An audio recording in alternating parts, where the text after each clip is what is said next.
جی السلام علیکم۔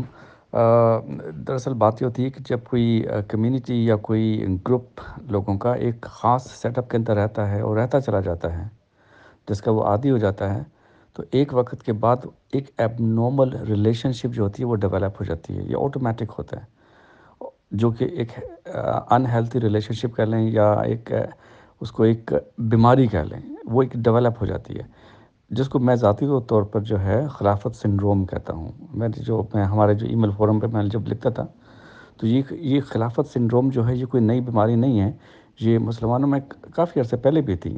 ترکی کی جو خلافت ختم ہو رہی تھی اس وقت ہندوستان کے جو مسلمانوں کا حال تھا وہ ایک ریلیشن شپ تھی کہ نتیجے میں لوگ اپنے موالات، مال، دولت ترک کر کے بھاگ رہے تھے وغیرہ وغیرہ۔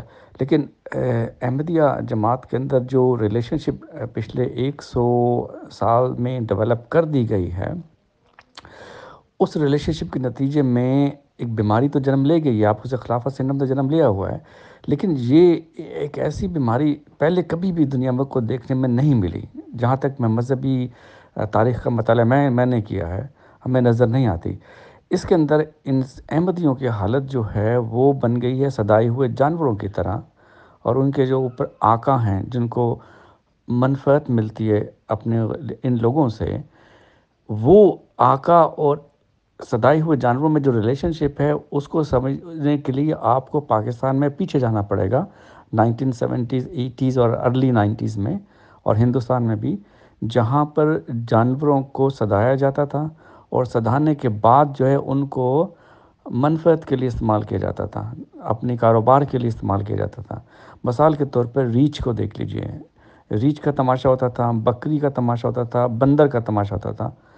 تو ریچھ کو خدا نے جو ہے ایک خاص کوالٹیز دی تھیں اور ایک خاص مسکن میں اس کو پیدا کیا۔ آپ نے اس کو اس مسکن سے نکال کر اس کی وہ کوالٹیز جو خدا نے اس کو دی تھیں، چپکنا، لپکنا، مارنا اور انسان دشمنی، وہ سب ختم کر دیا آپ نے ساری۔ اس کو ختم کرنے کے بعد جو ہے آپ نے اس سے کہا کہ وہ تماشا دکھاؤ، بچہ جمہورہ ناچ کے دکھاؤ، وہ ناچ کے دکھاتا ہے، بچہ جمہورہ کھڑا ہو کے دکھاؤ، بچہ جمہورہ کھڑا ہو کے دکھا پاتا ہے، یعنی کہ وہ ایک کمانڈ کے اوپر جو ہے وہ چلتا ہے اور اس چیز کو سمجھتا ہے۔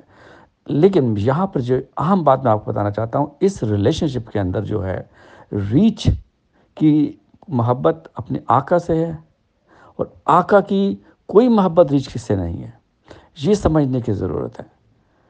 میں نے ہی یہی چیز ہمیں احمدیہ کمیونٹی میں نظر آتی ہے، یہاں پر لوگ جو ہیں اپنے آقاؤں سے محبت کرتے ہیں، وہ بالکل ٹھیک محبت کرتے ہیں، لو ہے جو جس کی ٹریننگ انہیں دی گئی ہے، لیکن اوپر سے نیچے محبت نہیں ہے، اوپر سے صرف اور صرف منفعت، کاروبار ہے۔ ایک فلم بنائی گئی تھی ہندوستان میں، انگلینڈ میں، اس کا نام تھا Last Dancing Bear of India, India کا آخری ناچتا ہوا ریچھ۔ تو انہوں نے یہ کہا تھا ویسٹرن جو لوگ تھے کہ یہ ظلم ہے جانوروں کے اوپر، تو انہوں نے انڈیا کی گورنمنٹ کے ساتھ کانٹریکٹ کیا تھا کہ وہ انڈیا میں اب کوئی بھی ایسا جو ہے ریچھ کا تماشا نہیں ہوگا، تو آخری ریچھ کے اوپر یہ فلم بنائی گئی تھی، اور اس کے آقا کو اور اس کے ریچھ کو جنگل کے دہانے لایا گیا تھا، اور جنگل کے دہانے جو ہے کہا گیا تھا کہ یہ لے پکڑ تیرے پیسے، اب سن آج کے بعد اس ریچھ کو کا کاروبار نہیں کرنا، اس کی طرف نہیں دیکھنا۔ تو ریچھ کو جب جنگل کی طرف چھوڑا جا رہا تھا تو وہ بیچارہ روتا تھا اور آقا سے چپٹتا تھا، لپکتا تھا، اور آقا مکار، اس کو کوئی غرض نہیں تھی۔ اور جو ویسٹرن لوگ تھے فلم میکر، وہ ایک کونے میں کھڑے رو رہے تھے کہ اس چیز کو دیکھنے پہ کتنا ظلم جو ہے اس کے اوپر ریچھ پر ہوا۔ اور اس کے بعد ریچھ جب جنگل کی طرف جا رہا تھا، جب اس کو پھینکا گیا تو بار بار مڑ مڑ کر وہ آقا کی طرف دیکھتا تھا۔ یہ ریلیشن شپ ہے احمدیوں کے بیچ میں اور خلافت سسٹم۔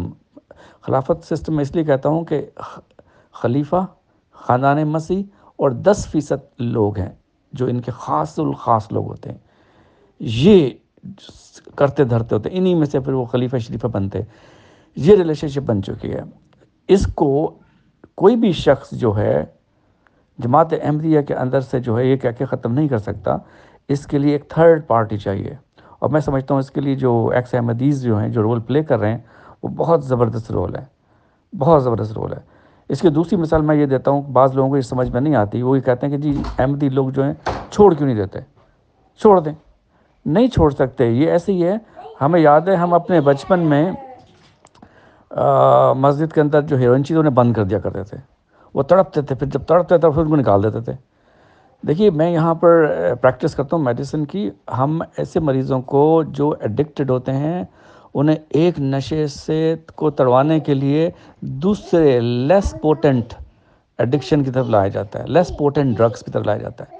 مطلب کہ زیادہ نشے والی ڈرگ سے لے کے کم پھر کم پھر کم پھر کم, یہاں تک کہ سالہ سال لگ جاتے ہیں اس نشے کو, ایک منٹ, اس نشے کو کے عادی کو ٹھیک کرنے کے لیے, جس کو نشہ 3-4 سال کا ہوتا ہے.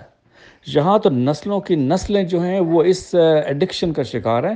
تو پہلے زمانے میں لوگ اس نشے کو چھوڑنے کے لیے لاہور جماعت میں چلے جاتے تھے. جب لیس ہو جاتا تھا نشہ پھر آہستہ آہستہ وہاں سے جو ہے نکل جاتے تھے. تو یہ ایک بہت مشکل ٹاپک ہے. جو لوگ مسلمان حضرات انہیں نہیں سمجھ میں آتا کہ یہ چھوڑ کیوں نہیں دیتے. چھوڑنا اتنا آسان نہیں ہے. ان کے لیے ایک آلٹرنیٹ پلیٹ فارم ہونا چاہیے. والسلام, تھینک یو.